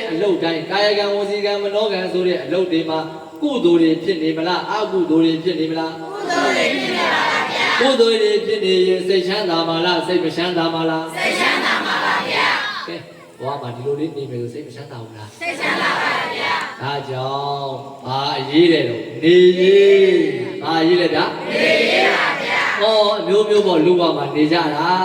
အစိုးရယာလူတွေစီစဉ်နေပါဝါတွေဥစ္စာရဏာတွေပြည့်စုံရင်ဘဝမှာအစဉ်ပြေပြီဘဝမှာချမ်းသာပြီလို့ထင်နေတဲ့ပုံကိုယ်တွေဒုနဲ့တည်းမရှိဘူးလားရှိပါတယ်ဗျာရှိတယ်တကယ်ကျတော့ဦးဇင်းတို့ဒီကမတွေအဲ့ဒီဥစ္စာတွေယာဓုတွေစီးစိမ်တွေတကယ်အရေးနဲ့ရှင်းလာပြီဆိုတော့အဲ့ဒီအရေးတွေကကိုယ့်ကိုကယ်နိုင်ရဲ့လားကယ်နိုင်ပါဘူးဗျာမကယ်နိုင်ဘူးဟုတ်လားဟောဦးဇင်းမအင်တာနက်ထဲမှာလေစာလေးတစ်ပုဒ်ဖတ်တယ်အဲ့ဒီထဲမှာဒကာကြီးတယောက်ကသူကတော်တော်ချမ်းသာဒီဇိုင်နာပေါ့သူ့ရဲ့အလုပ်ကဒီဇိုင်နာသူ့ရဲ့ဝင်ငွေကဘယ်လောက်ရှိလို့ဆိုရင်တဲ့တနေ့ဝင်ငွေတဲ့ဒကာမကြီးတို့သိန်း900 1000မှာရှိတယ်တနေ့ဝင်ငွေလောက်တော့အဲ့သူ့ရဲ့ကိုရေးကိုတာဖြစ်တယ်လို့ရေးထားတယ်တေကန်ကြီးရောက်တနေ့ဝင်ငွေကသိန်း900 1000မှာရှိတဲ့ဒကာကြီးဒီဇိုင်နာမှာသူအကောင်းဆုံးပဲအဲ့တော့ပြင်းလို့လက်ဖေးတောက်ရင်တော့မှသူကဒီနိုင်ငံမှာမတောက်ဘူးဒီနိုင်ငံမှာတောက်လေရင်နဲ့သွားပြီးအပျော်ခရီးထွက်တယ်တလောက်3ကောက်4ကောက်တော့သွားရတယ်ငါဘဝမှာပြည့်စုံပြီသွားကျင်တာသွားလို့ရပြီစားကျင်တာစားလို့ရပြီပျော်ကျင်တယ်လို့ပျော်လို့ရပြီလို့ထင်ခဲ့တာဒီဇိုင်နာတကကြီးတနေ့ကျတော့ခါနာလို့ဘာနာလို့လဲခါနာလို့ပါဗျာခါနာလို့ဆိုတော့ပတ်စံတက်နိုင်တဲ့ခါကျတော့စင်ကာပူမှာသွားပြီးတော့ဆေးရုံမှာဆေးကမ်းသွားပြတော့ဘုရားသမားတော်ကဆုံးဖြတ်ချက်ချပြလိုက်တယ်။အကြီးတဲ့မင်းခါမှာကင်ဆာယောဂါကအဆင့်4ရောက်နေပြီ။ကင်ဆာယောဂါဘယ်လောက်လို့အဆင့်4ပါဗျာ။ကြည့်လိုက်ခါနာလို့သွားပြတာလေးကနေပြီးတော့ကင်ဆာယောဂါဘယ်လောက်ရောက်သွားပြီလို့အဆင့်4ပါဗျာ။အသက်က40နှစ်တည်းပဲရှိတယ်။အသက်ဘယ်လောက်လို့40နှစ်ပါဗျာ။ကဲအဲ့ဒီကင်ဆာအဆင့်4ကိုရောက်နေတဲ့ဒီယောဂါကြီးကိုတနေ့ကိုသိ900 1000ဝင်ပါတယ်ဆိုတော့ပတ်စံနေကယ်နိုင်ပါမလားကယ်နိုင်ပါဘူးဗျာအဲ့ဒါဆရာကအကြီးတဲ့မင်းနေရရင်လည်းပဲမင်း9လ6လလောက်ပဲအဲ့တော့မင်းပြင်စင်စရာရှိတာပြင်တော့ကဲသွားပြီကယ်နိုင်သေးလားကယ်နိုင်ပါဘူးဗျာကယ်နိုင်တော့ဒီမိုင်းတို့ဒါကြောင့်ဦးဇင်းတို့တွေဘဝမှာစီးစိမ်ဥစ္စာတွေပြည့်စုံရင်ပြည့်ချမ်းသာပြီအစဉ်ပြေပြီလို့ထင်နေတာတွေဟာတကယ်အရေးတကယ်ဘေးနဲ့ရှင်းလာတော့ဒီဟာတွေကကဲနိုင်ရဲ့လားကဲနိုင်ပါဘူးဗျာကဲတော့ကဲနိုင်လိမ့်မယ်ဦးဇင်းတို့တွေတည်ကတခဏပြဿနာတစ်စုံတစ်ရာတော့ဖြည့်ရှင်းပြနိုင်လိမ့်မယ်ဟောတကယ်မဖြစ်မနေကြုံရမယ်ဘေးကြီးနဲ့ကြုံလာပြီဆိုတော့ကဲနိုင်သေးလားကဲနိုင်ပါဘူးဗျာမကဲနိုင်ဘူးမကဲနိုင်ဘူးဒါကြောင့်ဦးဇင်းတို့တွေဒီနေ့တရားအလူပေးလူလားအလူအောင်ပွဲရှိလို့ပေးလူလားသိလို့ပေးလူလားသိလို့ပေးလူလားပါဗျာဂိုင်းလားပြောဗျာရှိလို့ပေးလူလားသိလို့ပေးလူလားသိလို့ပေးလူလားပါဗျာသိလို့ဟုတ်လားဩတို့တွေတရားသိတယ်လို့ဒီဒကာဒကာမတွေတရားနာတဲ့ပြိတ္တတွေသိပါစေတော့ဆိုတဲ့အသိဟုတ်လားမကြဦးစင်များခဏပြောနေတယ်မရှိလို့အပယ်မကြဘူးလို့ဘာလဲတော့မရှိလို့ပဲကြပါဗျာမသိရင်တော့ဘယ်ကြမှာလဲအပယ်ကြမှာဧကံမောချကြမှာမသိတာတခြားလားမောဟလားမောဟပါဗျာမောဟနဲ့သိတော့တခြားပြည်ရောက်မှာလားတိရစ္ဆာန်ပြည်ရောက်မှာလားတိရစ္ဆာန်ပြည်ရောက်မှာပါဗျာသွားပြီဟုတ်လားဒါကြောင့်မို့လို့မရှိတာထက်ဘာခက်တော့မသိတာခက်ပါတယ်ဗျာမသိတာနည်းနည်းခက်တာမဟုတ်ဘူးနော်တော်တော်ကိုခက်တာဟုတ်လားတော်တော်ကိုခက်တာဒါကြောင့်ဦးဇင်းတို့ဒီကနေ့ကမှလေဘဝမှာလေဘဝတစ်ခုတိုးတက်ရှင်တဲ့အောင်မြင်ခြင်းနဲ့ကြီးပွားခြင်းနဲ့ဆိုရင်နေရေးရလည်းအရေးမကြီးဘူးလားကြီးပါတယ်ဗျာနေရေးပြင်ဆင်မှသိရေးမှဆင်ကျင်တတ်တယ် ဟုတ်လားနေရင်ပြင်ဆင်မှသိရင်စင်ကျင်တတ်နေရင်မှမပြင်ဆင်ခဲ့ဘူးဆိုရင်သိရင်မှဦးဇင်းတို့စင်ကျင်တတ်ပါမလားစင်ကျင်ပါဗျာကဲဒီပေါ့ဒီဝါဆိုရောက်လာပြီတကယ်သိရတော့မယ်အားလုံးဦးဇင်းတို့တကယ်မသိခင်အစမ်းသိကြည့်လိုက်ခါလေရဦးဇင်းအစမ်းသိကြည့်တယ်ငါသိပြီစမ်းတော့အောင်သိကြတာဘာဖြစ်ပြီတော့ပြောဘာလို့သိပြီအစမ်းပေါ့နော်အစမ်းလည်းကြည့်သေးမဟုတ်ဘူးဟုတ်ပါဘူးအစမ်းပေါ့ဩနည်းပါ3နေ့ရက်3ရက်တော့ကျောင်းမှာလူမစီဘူးလားစီပါလားစီပါပါဆရာတော်ဘုရားဘလို့ဖြစ်တာလဲဘုရားအမလေးငယ်ငယ်ရွယ်နဲ့ဟောလာပြီလောက်ကြပါနေ့ရက်3ရက်4 5ရက်9ရက်10ရက်တလနည်းနည်းတော့မှတ်ရအောင်ပဲတနေ့နှစ်ထောင်နေမှတ်ရပါအောင်မလားမရပါဘူးဗျာမရတော့ဘူးရပါအောင်မလားမရတော့ပါဘူးဗျာဒါကပညာကိုပြောတာလေကိုရေးကိုစဉ်းစားလိုက်တဲ့အခါကျတော့တကယ်မသိခင်အစမ်းတည်ကြည့်တော့ခုချိန်အောင်သိကြတော့တည်ရဲလားဆိုတော့မတည်ရဲသေးဘူး။မဖြစ်ရဲသေးဘူးလို့တည်ရဲပါဘူးဗျာ။ဘာတွေရှိလို့အကျိုးတွေရှိလို့တကယ်တော့တကယ်ဘေးနဲ့ရှင်းလာပြီးဘာမှတတိမရဘူးအကျိုးကိုရင်တတိရတာ။ဦးဇင်းကြုံဘူးလို့ပြောပြတာလေတကယ်လက်တွေ့ပါဟုတ်လား။တကယ်ဦးဇင်းကိုဗစ်ဖြစ်တဲ့ခါကျတော့လေကိုဗစ်ဖြစ်လိုက်တာစေးရုံမှာဖြစ်တဲ့ခါဘာမှသတိမရဘူးအကျွေးတွေရင်သတိရတာဘယ်လိုလုပ်ရမလဲဟုတ်လားဘာလို့ဆိုတော့ဦးဇင်းတို့မင်းကုန်းဆရာတော်ကြီးပြောဘူးလေသူတပည့်တွေကိုမင်းတို့ကောင်လေးဒီခေတ်မှာဓွားတွေပေါ်လာဘာလို့သိလားမသိပါဘူးဘုန်းကြီးတွေပေါ်လို့လေဓွားတွေပေါ်လာဘာတွေပေါ်လို့လဲတော့အကျွေးတွေပြန်ဆက်ရတာဘာလို့ဒီကမတွေကနဟူအကျွေးစီမကြောင်းစာကြံထားတဲ့စီစဉ်ဥစ္စာရတနာတွေကနေပြီးတော့ဒီတန်ဃာတွေကိုသူတို့မနေနိုင်တဲ့တိုက်နဲ့မထားဘူးလားသူတို့မစီးနိုင်တဲ့ကားတွေနဲ့မစီးခိုင်းဘူးလားစီးနိုင်ပါတယ်ဗျာမလူဘူးလားလူပါတယ်ဗျာအဲကြောင့်ဒီတန်ဃာတွေကတန်ဃာလို့ဆိုတော့ပြောပြီးတမနာတင်ညာမစင်းစားပဲနဲ့ယဟန်လို့မနေပဲနဲ့ယဟန်လို့မကျင့်သုံးပဲနဲ့နေမယ်ဆိုရင်အကျွေးတွေပြန်စားတာဘာတွေပြန်စားတာကျွေးတွေပြန်စားတာပါဗျာကြောက်စရာမကောင်းဘူးလားကောင်းပါတယ်ဗျာကောင်းတယ်ဟုတ်လားဒါကြောင့်ဦးဇင်းတို့တွေဘဝမှာနေရေးကအရေးမကြီးဘူးလားကြီးပါတယ်ဗျာအဲ့ဒီနေရေးကောင်းပြီဆိုရင်သိရေးလည်းမကောင်းဘူးလားကောင်းပါလားကောင်းပါဗျာနေရေးကောင်းပြီဆိုရင်ဘာအရေးလဲကောင်းပြီသိရေးလည်းကောင်းပါဗျာသိဖို့ကလည်းဦးဇင်းတို့ထည့်စဉ်းစားထားရမယ်အားလုံးမသိမဲ့သူပါလားပါပါဗျာအားလုံးအချိန်တည်းရင်မသိရဘူးလားသိရမှာလားသိရမှာပါဗျာသိရမှာသိရပြီသိပေါင်းသိဝါဆိုရောက်လာပြီဆိုရင်ဦးဇင်းမကြပြောနေတယ်မန္တလေးဆရာတော်ဘုရားကြီးကမရဏတဏ္ဍသေကံဒီကာလတွင်ဒါနာကမပြောင်းသီလကအကြောင်းဘာဝနာကအယောင်ဆောင်ခတ်ဆောင်ဆောင်အမတ်တမဲ့တော်အောင်သာနေခဲ့၍သေတော်မဲ့အခိုက်ဇောငါတံအစိုက်တွင်အရှိုက်တို့ထိကာမရည်တီရောင်တောင်းနဲ့ရောင်ပကဝေမိအားကဲ့သို့သေကံဒီကာလရောက်ပြီဆိုတော့ကိုเจ้าကိုမစင်စားဘူးလားစဉ်းစားပါလားစဉ်းစားပါဗျာရွှေတီရှိပေါက်တွေထားဒီပေါက်တွေပါကြောက်စဉ်းစားပြီကိုလုပ်ခဲ့တဲ့ကုသိုလ်ကြောင့်နေစဉ်းစားပြီးဒါနပြုခဲ့တဲ့ကြောင့်နေစဉ်းစားလိုက်တဲ့အခါကျတော့ဒါနကပြောင်းရောင်မရှိဘူးတဲ့ဒါနကဘာမရှိဘူးဒါနရောင်မရှိပါဘူးဗျာဒါနပြုတဲ့အခါမှာဘယ်လိုပြုရမလဲဆိုတော့ကိုစဉ်းစားကြည့်လိုက်တော့ထင်ပေါ်ခြင်းလို့ကြောကြားခြင်းလို့နာမည်ရခြင်းလို့လူခဲ့တယ်ဟုတ်လားအဲ့ဒီလိုတွေလူခဲ့တဲ့အခါကျတော့ဒါနပြုတဲ့အခါမှာစင်ကြယ်ဖြစ်ပါမလားဖြစ်ပါဘူးဗျာဒါကြောင့်ဒါနပြုရင်နံပါတ်1စိတ်ထားလဲစင်ကြယ်ရမယ်လူဝယ်ပစ္စည်းလဲစင်ကြယ်ရမယ်ဘယ်နှခုစင်ကြယ်ရမှာလဲဘာတွေစင်ကြယ်ရမယ်စိတ်ထားလဲစင်ကြယ်ရမယ်လူဝယ်ပစ္စည်းလဲစင်ကြယ်ရမယ်စိတ်ထားလဲစင်ကြယ်ဖို့မလိုဘူးလားလိုပါတယ်ဗျာဟိုလူပြီးတာပဲကွာဆိုပြလို့မလုပ်အောင်ဘာလေးပဲလူစင်ကြယ်မုံမြတ်လုပ်ပြီးတော့မလုပ်အောင်လို့လူရမယ်တဲ့ဟုတ်လားဘုရားပဲလေးကအစားအိမ်မှာအချို့ဆိုစိတ်ပါတဲ့နေ့တော့ကောင်းကောင်းမွန်လဲလိုက်တာပဲစိတ်မပါတဲ့နေ့တော့ရေအောင်မစေတော့တန်းပြီးတော့စီးလိုက်ချိုးလိုက်တာဟုတ်လားဒါကြောင့်ဦးဇင်းတို့တရားဓမ္မတွေဒါနပြုတဲ့အခါမှာဒီစင်ကြယ်ခြင်းနှမျိုးစိတ်ထားလဲစင်ကြယ်လူဝယ်ပစ္စည်းလဲစင်ကြယ်အဲ့လိုစင်ကြယ်မလုပ်ခဲ့ဘူးဆိုတော့သေကံဒီကာလကိုเจ้าကိုစဉ်းစားလိုက်တဲ့အခါကျတော့ရင်လေးစရာလားရင်အေးစရာလားရင်လေးစရာပါဗျာ ဒါနကစဉ်းစားရမရှိဘူးသီလကိုစဉ်းစားပြန်တော့လည်းပဲသီလကလည်းပဲဒါနကမပြောင်းသီလကအကြောင်းသီလကဘာလဲကြောင်းတောင်သီလဘာသီလတော့ကြောင်းတောင်သီလဆိုဘာသီလပါကျွတ်တို့ကျက်တယ်ပေါ့ဟုတ်လားကဲရှင်ပါသီလသွားယူရဆိုကြပါလို့လုံတဲ့ပုဂ္ဂိုလ်နဲ့မလုံတဲ့ပုဂ္ဂိုလ်ဘယ်ဟာများတော့ဟောလက်ရှိ၅ပါးသီလတော်မှာဦးဇင်းတို့တွေလုံတာနဲ့မလုံတာဘယ်ဟာများတော့ဦးဇင်းဟိုကနေကကြုံတာလေးပြောပြလက်တွေ့ပါဦး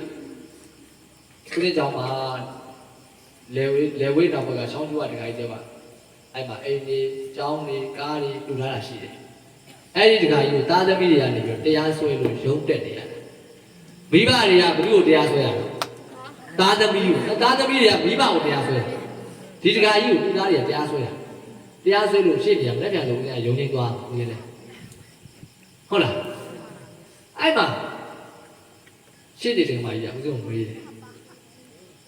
တရားသူကြီးရှေ့ဒါအတွေ့အကြုံဦးဇင်းတစ်ခါမှမကြုံဘူးတရားရုံးတရားလို့ဘုန်းကြီးတို့နဲ့ဟုတ်လားရှေ့နေကကိုယ်ကိုမေးရဆိုရင်တစ်ခါမှမကြုံဘူးတရားသူကြီးရှေ့မှာထိုင်တရားသူကြီးကလည်းဦးဇင်းဘုန်းကြီးရမ်းတာကမေးတဲ့ခါကျတော့သူကခုံပေါ်မှာတော့မထိုင်ဘူးလမ်းလျှောက်ပြီးတော့နားထောင်ရှေ့နေကဦးဇင်းမေးရှင်ဘုရားတဲ့ဒီသားသမီးတွေကဒီမိဘကြီးကိုတရားဆွဲတယ်ဆိုတော့ရှင်ဘုရားအနေနဲ့ဘယ်လိုများမြင်တော့လဲရှင်းနေရရှင်ဘုရားဘယ်လိုများမြင်တော့ဗျာဒါအတွေ့အကြုံလေးဦးဇင်းတို့ဒါတွေပြန်ပြီးဖောက်တခြားဦးဇင်းအမြင်ကတော့ဦးဇင်းတို့ကယဟန်တန်ခါဆိုတော့ဒီသားသမီးတွေဒုက္ခရောက်အောင်လည်းပြောလို့မဖြစ်ဘူးဟုတ်လားတမတ်ကြအောင်ဦးဇင်းပြောရမှာဒီတခါကြီးကိုတော့ဒီတရားရုံးတော်မှာလွတ်မြောက်စေဒီသားသမီးတွေကိုတော့ဗါလို့ဒုက္ခရောက်စေဆိုတဲ့ပုံစံမျိုးဦးဇင်းတို့မှလည်းမလိုလားဘူးအဲ့တော့ကောင်းခြင်းမကောင်းခြင်းကိုတမတ်ကြဆုံးဖြတ်ဖို့ဆိုရင်သားသမီးကဘယ်လိုတရားဆွဲရလဲမိဘကြီးကအသက်80နဲ့ရှောင်းနေရှိနေပြီအမျိုးသမီးကမရှိတော့ဘူးဘာလို့တရားဆွဲရတော့ဆိုတော့ဒီတခါကြီးကဒီသားသမီး4ယောက်ကိုတိုင်းပေါ်မှာလွှင့်တိုင်းသူသားသမီးကြားလိုက်တယ်ပြန်ရုံရင်းတရားဒီသားသမီး4ယောက်ကိုလေတယောက်ကို4ရေကားစီပေးထားတယ်တခါကြီးကသားသမီးကဘယ်နှယောက်တော့4ယောက်ပါဗျာလေဘယ်ရေကားစီပေးထားတော့4ရေကားစီပေးထားပါဗျာငါမသေးခင်တော့ကွာတဲ့မင်းတို့ဒီလေတွေကိုလှုပ်ရှားပြီးတော့ငါ့ကိုသင်တို့ဘယ်လိုလုပ်အစုလားဟုတ်လားအစုကလေငါ့ကိုတော့ပေးကြကွာတကားဆိုလဲဘယ်နဲ့တောင်းပေါ့ပဲဆိုလဲဘယ်လောက်ပေါ့တေကားကိုပေးပါဆိုဒီတခါကြီးကပေးထားအဲ့တော့တခါကြီးဒီတခါကြီးကိုသူ့အမျိုးသမီးဆုံးပြီးတဲ့ကလေသာပေးထားတယ်အစုကတခါကြီးမပေးဘူးတာကြီးကြီးတယောက်မှမပေးမပေးတဲ့အတွက်တခါကြီးကဒီလေတွေကိုအကုန်ပြန်သိမ်းတယ်ကဲမင်းတို့ငါ့ကိုမပေးမဲ့လို့ပေးကွာသိမ်းမယ်သိမ်းပြီးတော့ငါရောင်းမယ်ရောင်းပြီးတော့ငါလှူတင်တာကိုလှူမယ်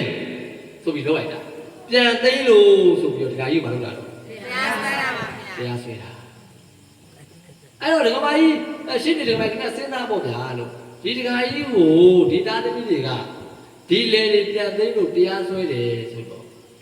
ဒီသားသမီးတွေကလည်းဒီဖေကြီးက80နဲ့ရှောင်းနေကျမ်းမာကြီးကလည်းမကောင်းဘူးအသက်အားဖြင့်လည်းကြီးပြီနေဖို့နဲ့တည်ဖို့ဘယ်များလာလဲတည်ဖို့ကများလာတဲ့ဒီဒကာကြီးကိုဒီသားသမီးလေးယောက်ကဒီဒကာကြီးတယောက်ကိုတော့မဆောင်ရှောင်တိုင်ဘူးလားဟုတ်လားမိဘနဲ့သားသမီးပဲကဲတောင်းမှန်မှန်နဲ့ရိုးရိုးချိုးချိုးနဲ့ပြောလိုက်မရဘူးလားမှန်ပါဗျာဖေရဲ့သားတို့ရင်တော့မပေးခဲ့တာအခုဓာတ်တွေပေးပါမယ်ဖေအိမ်မှာနာနေပါဟောအဲ့လိုမျိုးမရှိဘူးတရားဆွဲလိုက်တယ်ဆိုတော့အဲ့တော့ဒကာကြီးတို့ညှိပေးတာကောင်းမယ်ဒကာကြီးနဲ့ကဲဒကာကြီးသားသမီးနဲ့ဦးဇင်းတို့ဒကာကြီးနဲ့ညှိပေးမယ်ဟုတ်လားကိုသားသမီးလည်းထောင်ကြစီဒီဒကာကြီးတို့လွတ်မြောက်စေလို့သွားလို့ရလားမရဘူးဒါကဦးဇင်းတို့အကြံလေလောကအကြံစီရတော့တရားသူကြီးအောင်ပြောဒေါထတယ်တုတ်တော့ဒီသားသမီးတွေမိဘယုံတရားဆွဲရကောင်းလားဆိုပြီးတော့တန်ရကောင်းလားဆိုပြီးတော့အဲ့တော့ဦးဇင်းကနေပြီးတော့ဟာဒကာကြီးဒီသားသမီးတွေဒါဆိုးတယ်လောက်တယ်လောက်ရမှာချပြချောင်းအဲ့လိုပြောလို့စင်ပြပါမလားမမြင်ဘူးလေဦးဇင်းရဟန်းတာသူများဒုက္ခရောက်တယ်ဘယ်ကောင်လို့ရှမ်းတာလဲတစ်ဖက်ကရှမ်းတာသွားတယ်တစ်ဖက်ကတော့ဒုက္ခရောက်သွားပြောလို့စင်မပြေဘူးအဲ့တော့ဒကာမကြီးတို့ဒါကိုပြစ်ပေးလိုက်ပါဟုတ်လားသားသမီးမိဘကြီးကိုခေါ်ပြီးတော့ပြစ်ပေးလိုက်ပါဒကာကြီးဒီသားသမီးတွေပါတယ်အဲ့မှာရှိအဲ့မှာထိုင်းနေပြစ်ပေးလိုက်ပါဘာလို့ဆိုတော့ဒီဒကာကြီးကလည်းပြောရမယ်ဆိုဦးစင်းရဲ့အမျိုးဦးစင်းရဲ့ အမေကြီးနဲ့တခါကြီးရဲ့အမေနဲ့ညီမအရင်အမေနဲ့ကျော်တော့ဦးစင်းရဲ့မေတော်ကြီးနဲ့ဒီတခါကြီးနဲ့ကျော်တော့အခုလက်ရှိရှိနေတဲ့တရားစွဲခံထားရတဲ့တခါကြီးနဲ့ကျော်တော့တဝင်းခွဲပေါ့ဦးစင်းကျော်တော့တူကြီးတော်တော့မှာပေါ့ဟုတ်လားအမျိုးတွေကောင်းချက်ဟုတ်လားကိုမျိုးတွေကဒီကောင်တရားစွဲတာကြားဘူးတခါမှအခုမှကြားဘူးလားဟုတ်လားငယ်လက်တခါမှကိုမကြားဘူးလားဆွဲချင်းဆွဲတော့လေကိုမျိုးတွေကဖြစ်တယ်အဲ့တော့ရှင်းနေတယ်ကမှကြီးပြောတယ်ရှင်ဗျာတဲ့တပည့်တော်လူတွေမှာတဲ့ဆုံးမပြောတယ်သီလအကြောင်းကိုပြောမလို့ပါ၅ပါးသီလရေလိုလူတွေမှာစောင့်တင်းရတယ်ဘယ်နှပါးသီလတော့၅ပါးသီလပါဗျာ၅ပါးသီလစောင့်တင်းရတယ်တဲ့ညာသောအပြင်တပည့်တော်ရှင်းနေတယ်မှာအရင်ဆုံးပြောတာကတော့ဘာလို့မုဒ္ဒဝါဒပါဗျာအဲ့တော့ဒကာကြီးဘက်ကလည်းရှင်းနေရပါတယ်ဒီသားသမီးဘက်ကလည်းရှင်းနေရပါတယ်အဲ့တော့ဒကာကြီးဘက်ကရှင်းနေဟိုကပွင့်လင်းပြော85သိန်းပေးထားတယ်ဒီဘက်ကရှင်းနေဟိုကလည်းဘယ်လောက်ပေးထားမှမသိဘူးအဲ့တော့ဒီဘက်ကသားသမီးဘက်ကလည်းနိုင်အောင်ချပါမိဘအကြီးကိုချုံးအောင်ဒီဘက်ကလည်းရှင်းနေပါဦးနိုင်အောင်လုပ်ဒီဘက်ကလည်းပဲရှင်းနေနိုင်အောင်လုပ်ပါဆိုတော့ပူသားကြီးမသုံးအောင်တော့သုံးရမှာလားသုံးပါပါဗျာဘာနေတွေတော့ရှင်းနေဟုတ်လားတာကြရရှင်းနေမပါပါဘူးဟုတ်လားအဲ့ဒီလိုမျိုးအဲ့တော့မူသားတွေတော့စပြီးမကြိုးရဘူးလားကြိုးပါပါဗျာကဲတေကန်လေးချိန်မှာကိုစဉ်းစားကြည့်လိုက်ပေါ့စဉ်းစားကြည့်လိုက်တော့သီလနဲ့ပတ်သက်လာတဲ့အခါကျတော့၅ပါးသီလတော့မလုံဘူးဆိုရင်သေရေးအတွက်စိတ်ချပါလားစိတ်ချပါဗျာကဲသေရေးအတွက်စိတ်မချရဘူးဆိုရင်ဆောတော့ပြောတယ်နောင်ရေးအတွက်ကိုစိတ်ချပါမလားစိတ်ချပါဗျာစိတ်မချရဘူးဒါကြောင့်မြတ်စွာဘုရားကအတ္တနံစေပိယစင်ညာရခိယနံသူရခိတံဒိဏံပညာတရယမံပရိစ္ဆေကိယပန္တိတောဘဝတခုရလာပြီဆိုရင်တဲ့နံပါတ်1ကိုအကြောင်းကိုသိအောင်လုပ်ပါဘယ်သူအကြောင်းဘယ်သူသိအောင်လုပ်ကိုအကြောင်းကိုသိအောင်လုပ်ပါကိုအကြောင်းကိုသိပြီဆိုရင်နံပါတ်2ကိုပြုပြင်ပါကိုဘာလုပ်ပါပြုပြင်ပါဗျာကိုပြုပြင်ဖို့ဆိုရင်နံပါတ်3ကကိုမေးပါ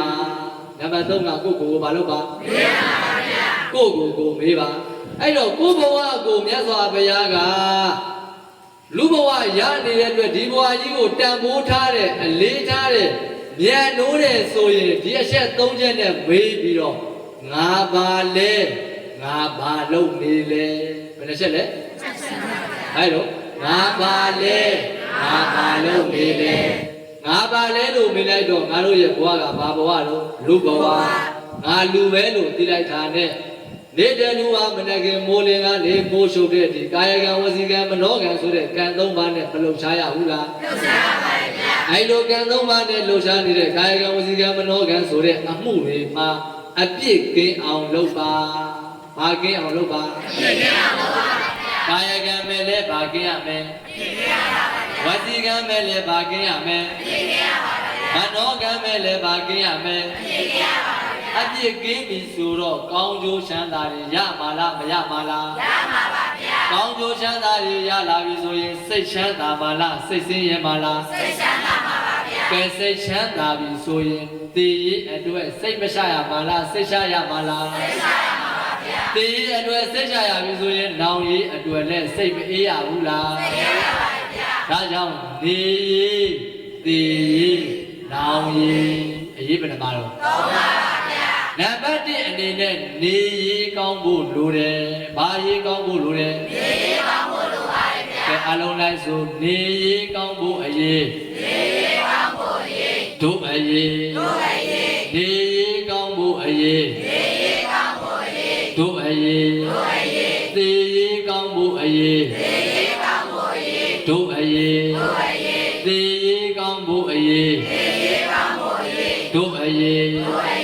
နောင်ရေးကောင်းဖို့အရေးနောင်ရေးကောင်းဖို့အရေးတို့အရေးအရေးဘယ်နှပါလဲသုံးပါပါဗျာဒါအရေးတွေလဲနေရေးရဲ့သေရေးရဲ့နောင်ရေးရဲ့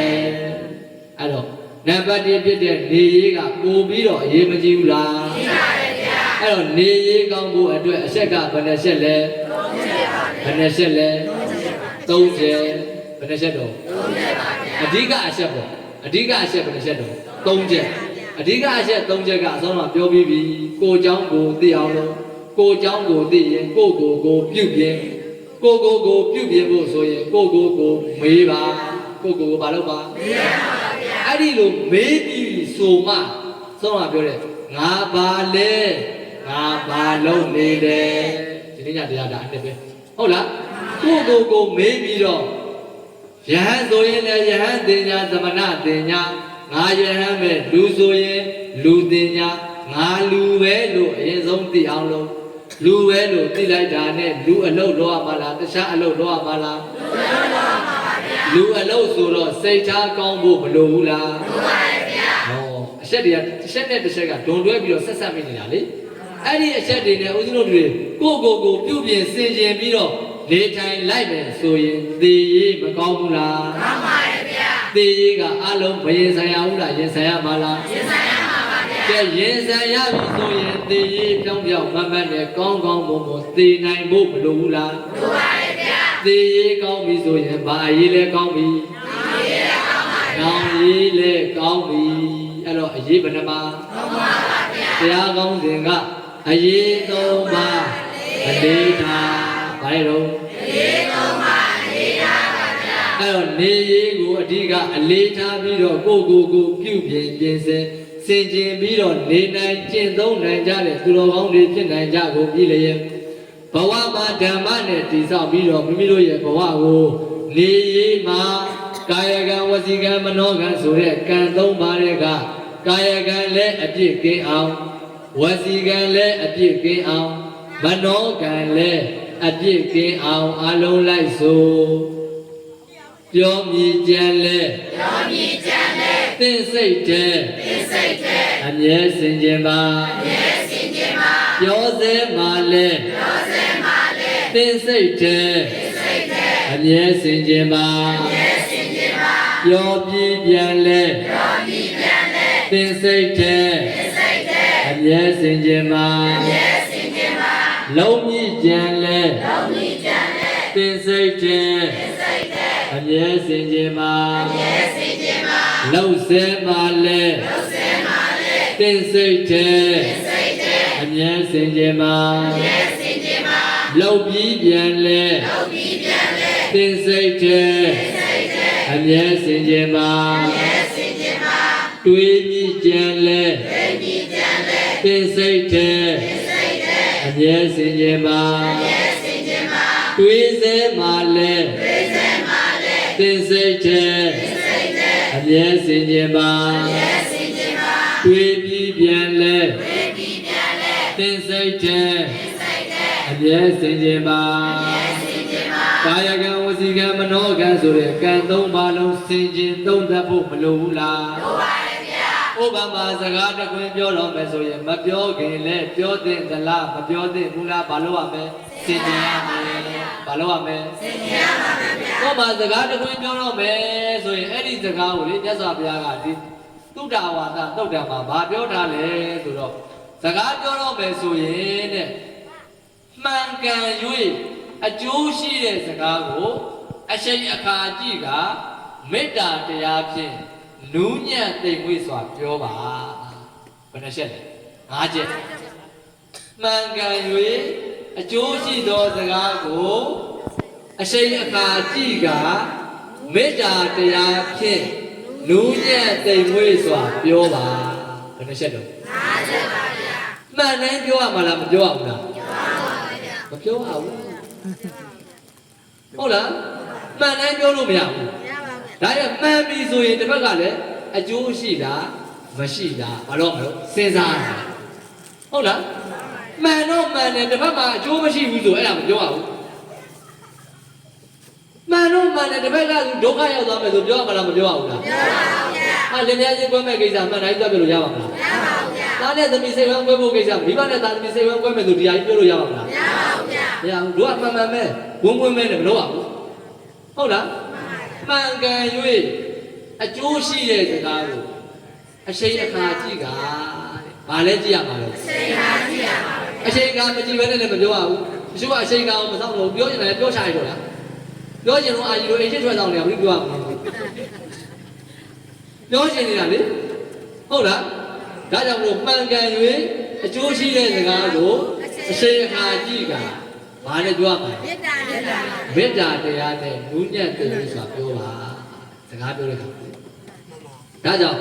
မပြောခင်လည်းပဲမလုပ်ရမှာတော့စင်ကြင်ပြောသေးမှလည်းစင်ကြင်ပြောပြီးရင်လည်းစင်ကြင်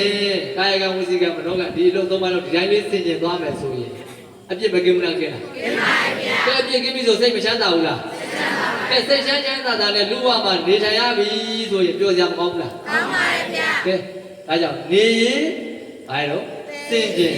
နေပါတော့စင်ကြင်မှဦးဇင်းတို့တွေသိရေးကောင်းပါလားမကောင်းပါလားကောင်းပါပါဗျာဒါကြောင့်နေရေးသိရေးနောင်ရေးအရေးဘယ်နှပါတော့ကောင်းပါပါဗျာဒါကြောင့်အရေးသုံးပါအလေးထားတဲ့ဟုတ်လားအဲဦးဇင်းရဲ့တရားတော်တွေကဦးဇင်းကတရားဟောပြီးဆိုဇတ်တော်တွေသိမပါဘူးဇတ်တော်ကိုစူးစမ်းပေးပြီးတော့သိမပြောဘူးဒီဇတ်တော်တွေထဲမှာအဓိကဇတ်တော်အချင်းချုပ်တယ်ပွင့်ရဘာကိုပြောချင်တာလဲဟုတ်လားဇီဇက်လည်းပါတုံးနဲ့တုံးတယောက်နဲ့တယောက်အကျိုးရှိအောင်ဘာတွေဖြစ်သွားတာလဲဆိုတော့ပွင့်ကိုပြောချင်တာအဲ့ဒီမှာမြတ်စွာဘုရားကအင်္ဂုတ္တနေ့ကအခဏတုတ်တံမှာအရေးသုံးပါအလေးထားမှုဒီအချက်တွေမပြောတော့ဘူးလားပြောပါပါဗျာအဲ့တော့ဦးဇင်းတို့တွေကဓမ္မတွေကဒီတရားတော်ကိုနာကြားပြီးတော့ဒုဘဝမှာနေရောသိရောနောင်ရောအရေးကြီးတယ်လို့ဆင်ခြင်ဖို့မလိုဘူးလားလိုပါတယ်ဗျာအဲ့လိုဆင်ခြင်ပြီးတော့ပြင်ဆင်လိုက်ရင်မကောင်းဘူးလားကောင်းပါဗျာကောင်းတယ်ဒါကြောင့်ဒီနေ့ဒီအရေးသုံးပါတရားတော်ကိုဟောကြားနာကြကြည်ညိုကြပြီးတော့မိမိတို့တွေမိမိတို့ရဲ့ဘဝကိုနေရေးသိရေးနောင်ရေးပြင်ဆင်၍အရေးသုံးပါအလေးထား၍ကြိုးစားပွားများအားထုတ်နိုင်ကြကုန်သောသူတော်ကောင်းတို့ဖြစ်နိုင်ကြပါစေကုန်သောရဲ့တို့ပတ္တနာအောင်စုခါခါပြုလိုက်ကြကုန်ရာတည်း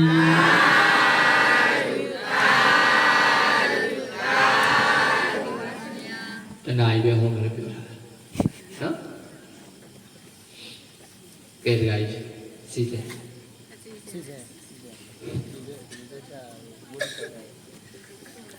စီစဉ်ရ